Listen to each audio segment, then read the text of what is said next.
most important factor for growth.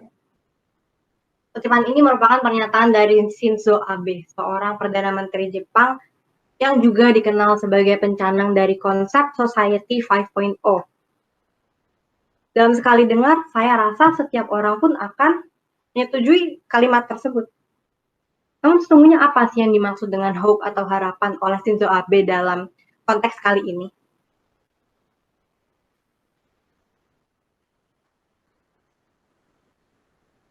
Untuk menjawab pertanyaan sebelumnya, mungkin kita perlu sedikit mengenal Society 5.0 terlebih dahulu.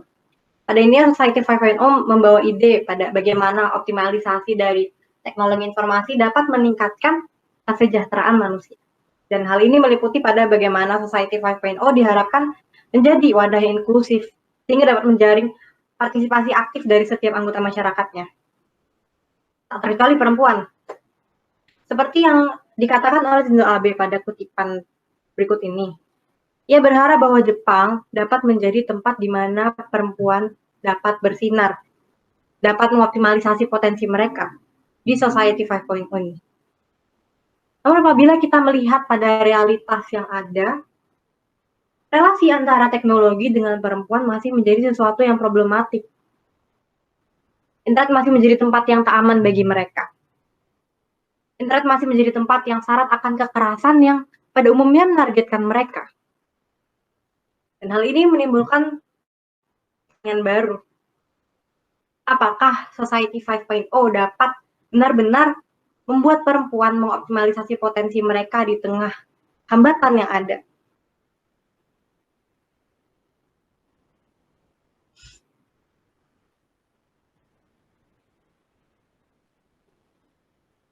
Assalamualaikum warahmatullahi wabarakatuh. Om Swastiastu, salam sejahtera dan namo buddhaya untuk kita semua. Saya Syifa Nadia Rahmawati, berasal dari Fakultas Psikologi, hendak mempresentasikan esai saya yang berjudul Kekerasan Berbasis Gender Online. Wajah Society 5.0 terpalang oleh internet tak aman.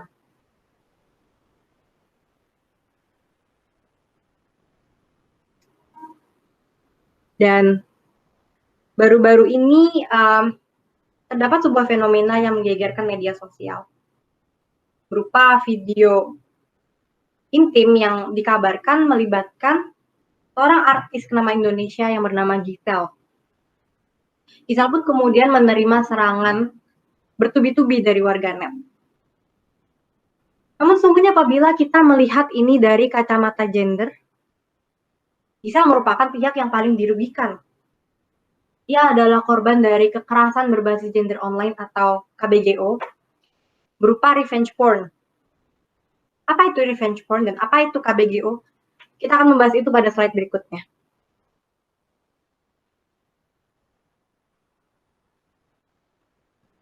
Kekerasan berbasis gender online yang biasa disingkat KBGO merupakan kekerasan yang ditujukan pada seseorang berdasarkan pada gender atau seksualitasnya dan difasilitasi oleh teknologi atau platform digital.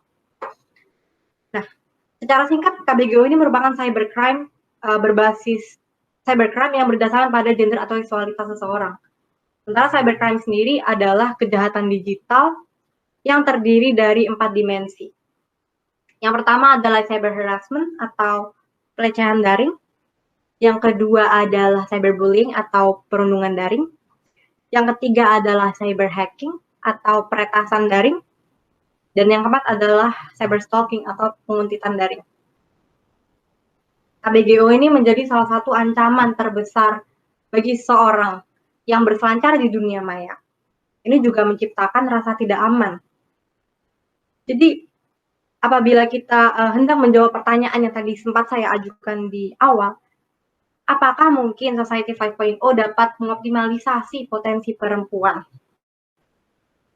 Jawabannya mungkin saja apabila kita berhasil untuk mereduksi tingkat KBGO, kita berhasil untuk menurunkan tingkat kekerasan yang terjadi di ranah-ranah digital, kita berhasil untuk menciptakan ruang aman di sana.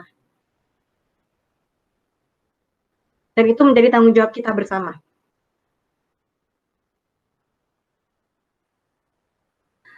Sungguhnya KBGO ini juga bukan merupakan kasus baru. Sekitar 8 tahun silam sempat ada kasus yang menggemparkan dunia, yaitu seorang remaja berusia 15 tahun di Amerika Serikat memutuskan untuk mengakhiri hidupnya setelah mengalami tindak KBGO berupa revenge porn.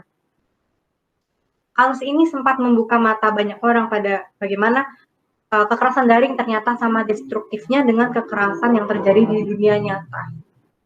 Namun ternyata kasus ini berlalu begitu saja, kita tidak pernah belajar darinya. Apa buktinya? Buktinya adalah kekerasan ini masih terus saja terjadi. Komnas Perempuan mencatat bahwa terjadi peningkatan kasus cybercrime yang bukan hanya cukup signifikan, tapi sangat signifikan, sebanyak 300%. Yang kedua, LBH Apik Jakarta telah menerima 97 kasus kekerasan di mana KBGO menempati urutan kedua tertinggi sebagai permasalahan yang paling banyak menimpa perempuan. Bagi catatan, data ini diambil pada 3 bulan pertama pandemi. Sehingga pandemi kan masih terus berjalan. Selama kurun waktu yang selama kurun waktu beberapa bulan ini, mungkin saja tindak KBGO yang diterima oleh perempuan lebih tinggi lagi daripada data ini. Dan yang ketiga adalah kasus KBGO dengan prevalensi terbanyak ialah cyber harassment atau pelecehan daring yang berupa revenge porn seperti yang dialami oleh Amanda dan Giselle.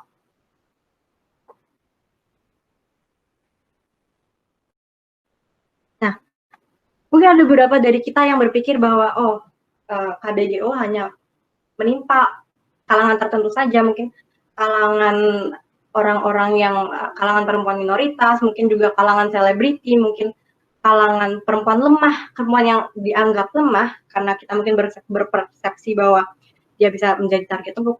Namun ternyata fakta menunjukkan hal yang berbeda. Sebab ternyata perempuan politisi dan perempuan reporter perempuan pun masih tak lepas dari serangan KBGO.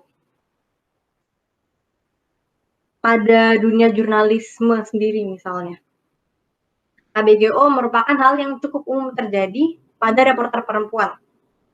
Seperti pada potongan-potongan gambar yang saya bubuhkan di slide ini. Reporter-reporter perempuan ini menerima serangan pada fisik mereka, penampilan mereka, seksualitas mereka, dan bahkan kehidupan pribadi mereka. Dan ini menjadi suatu ironi tersendiri karena meskipun reporter perempuan dan reporter laki-laki sama-sama menerima serangan, karena mungkin ada tunggangan kepentingan politis di baliknya. Namun, reporter perempuan ketika mereka menerima serangan ini berfokus pada tubuh mereka, pada fisik mereka, penampilan mereka. Dimana ini merupakan sebuah fenomena yang cukup membuat kita miris, sebab kenapa reporter perempuan harus menerima serangan yang berpusat pada tubuh mereka ketika alih-alih alih-alih dikritik atas ide yang mereka bawa, gagasan yang mereka bawa, informasi yang mereka bawa. Nah, jadi dari kasus ini kita dan ini juga sejalan dengan hasil survei dari Interparliamentary Union yang diadakan pada 55 legislator perempuan dunia, di mana 88,1% dari partisipan pernah mengalami tindak KBGO. Dan tindak KBGO yang paling banyak diterima oleh para perempuan politisi ini adalah revenge porn. Yang mana setelah ditelusuri ternyata foto-foto intim yang beredar itu juga merupakan hasil rekayasa. Jadi dari sini kita bisa menarik dua asumsi. Yang pertama adalah bahwa ternyata perempuan terlepas dari status sosial apapun ternyata memiliki risiko yang sama untuk mengalami KBGO. Dan yang kedua, dengan melihat pada kasus yang dialami pada reporter tadi, kita juga bisa menarik asumsi bahwa ternyata perempuan itu masih dipandang tak lebih dari tubuh mereka. Kenapa mereka harus dikritik pada tubuh mereka ketika apa yang mereka bawakan tidak ada hubungannya sama sekali dengan hal itu? Kenapa mereka tidak dikritik atas gagasan mereka, ide mereka?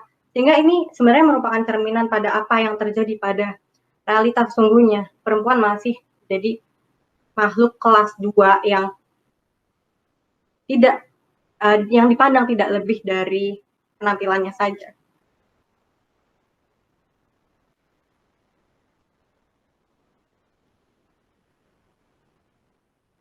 Nah, kemudian ini membawa kita pada pertanyaan pada kenapa sih tindakan ini masih terjadi? Kenapa KBGO masih terus-menerus ada habisnya? Yang perlu kita ingat adalah bahwa seringkali apa yang terjadi di internet, di dunia maya, merupakan perpanjangan dari apa yang sesungguhnya terjadi di dunia nyata. Ketika di dunia maya perempuan diserang oleh kekerasan, sesungguhnya tidak mengherankan juga karena di dunia nyata pun kekerasan terhadap perempuan masih merajalela. Diskriminasi terhadap perempuan masih ada di mana-mana. Jadi tidak peduli pada bagaimana media, bagaimana wadahnya, dan bagaimana perkembangan zaman, kekerasan terhadap perempuan akan terus terjadi apabila pola pikir dari masyarakat kita masih menganut hal yang sama, menganut pola pikir yang patriarkis, yang misoginis.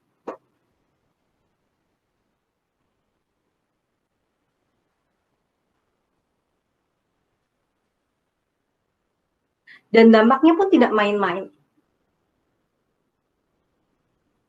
Beberapa orang mungkin berpendapat bahwa ini kan cuma kejahatan yang terjadi dengan digital, mungkin ini tidak berdampak sebesar itu. Tidaknya secara psikologis itu tidak benar. Sebab hanya karena sesuatu terjadi di depan layar dan bukan di depan mata, bukan berarti dampak yang dirasakan korban patut untuk dikecilkan. Secara psikologis, korban dari KBGO sangat mungkin untuk menderita depresi, kecemasan, paranoia, kehilangan kepercayaan diri, trauma yang mana ini dapat berujung pada pemikiran bunuh diri, menarik diri dari penggunaan internet, hingga menarik diri dari sosial.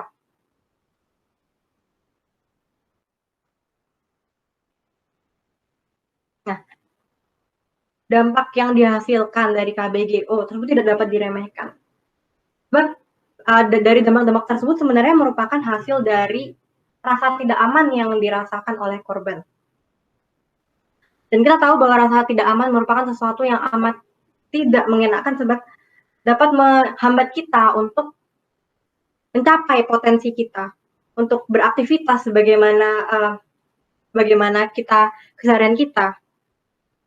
Dan ini juga dicetuskan oleh Maslow dalam hierarki kebutuhan manusia.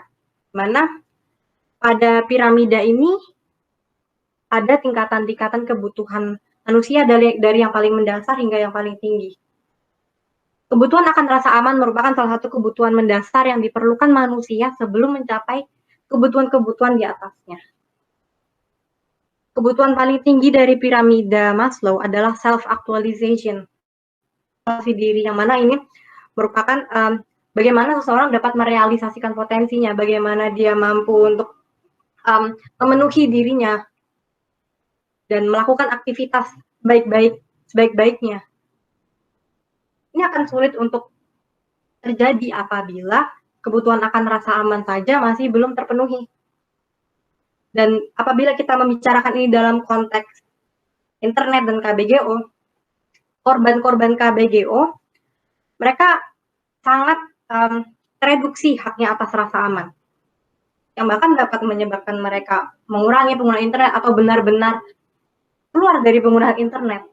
Dan kita tahu bahwa internet merupakan sebuah sistem yang sangat bermanfaat yang dapat membuat seseorang belajar hal baru, memperoleh informasi, yang dapat memungkinkan mereka untuk mencapai potensi mereka. Namun ketika korban KBGO ini direnggut haknya atas internet karena mereka merasa internet menjadi sebuah tempat yang tidak aman, bagaimana mereka bisa memanfaatkan internet ini? Bagaimana mereka dapat terfasilitasi oleh internet.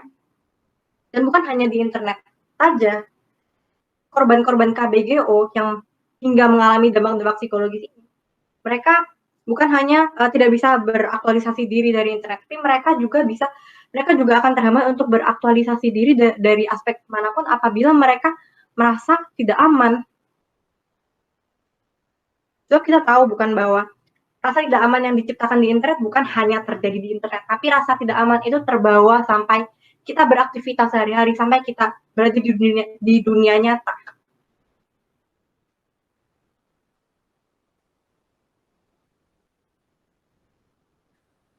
Nah, dan padahal aktualisasi diri itu menjadi suatu unsur yang sangat penting untuk mendukung pergerakan kita menuju Society 5.0.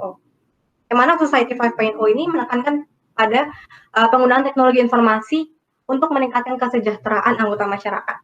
Dan dalam agenda ini diharapkan masyarakat dapat berpartisipasi penuh untuk memungkinkan optimalisasi dari teknologi informasi ini.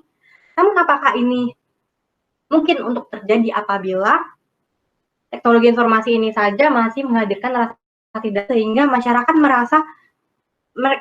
menjadi tidak bisa memanfaatkan potensi yang ada? Apakah ini mungkin untuk terjadi?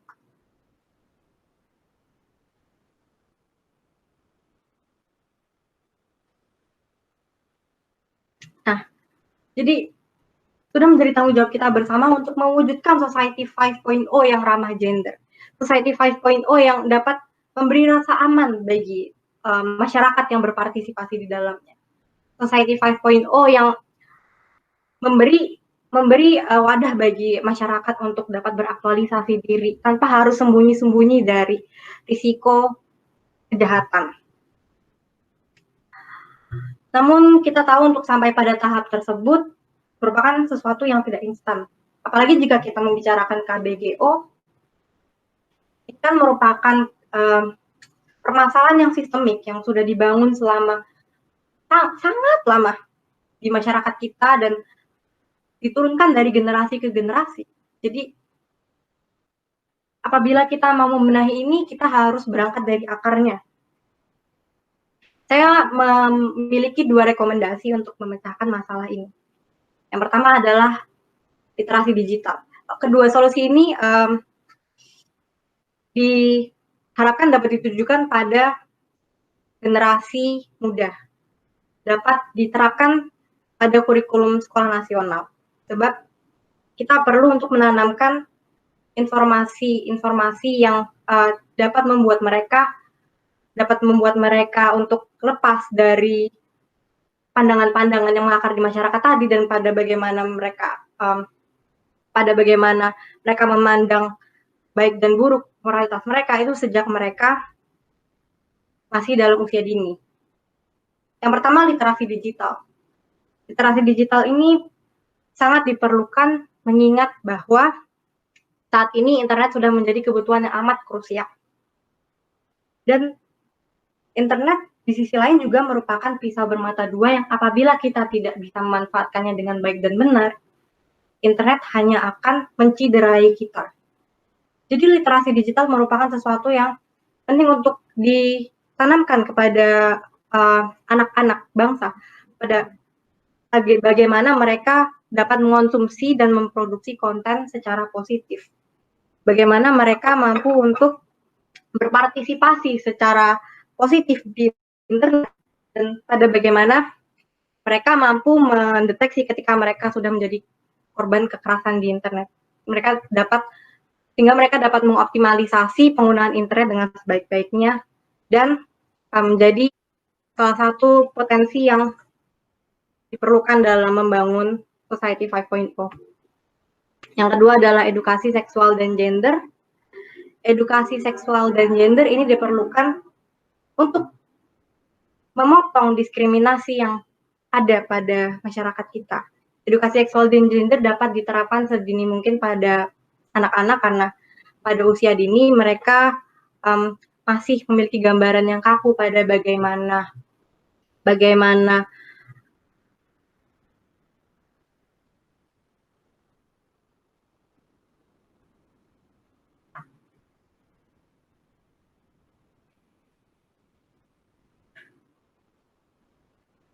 bagaimana konsep perilaku, preferensi, dan sifat-sifat yang terkait dengan gender. Jadi diharapkan juga bahwa literasi digital dan edukasi seksual dan gender ini dapat menjadi sesuatu yang terintegritas sehingga dapat memberi pemahaman yang utuh pada anak-anak bangsa bagaimana mereka dapat berselancar di dunia maya dengan perspektif gender.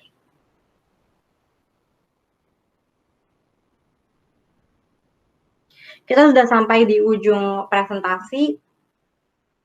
Kesimpulan dari presentasi ini adalah bahwa kita perlu menghadirkan ruang digital yang aman dan inklusif untuk mendukung proses aktualisasi diri masyarakat menuju Society 5.0. Caranya adalah dengan mengintegrasikan literasi digital dengan edukasi seksual dan gender pada generasi muda. Sekian dari saya, terima kasih.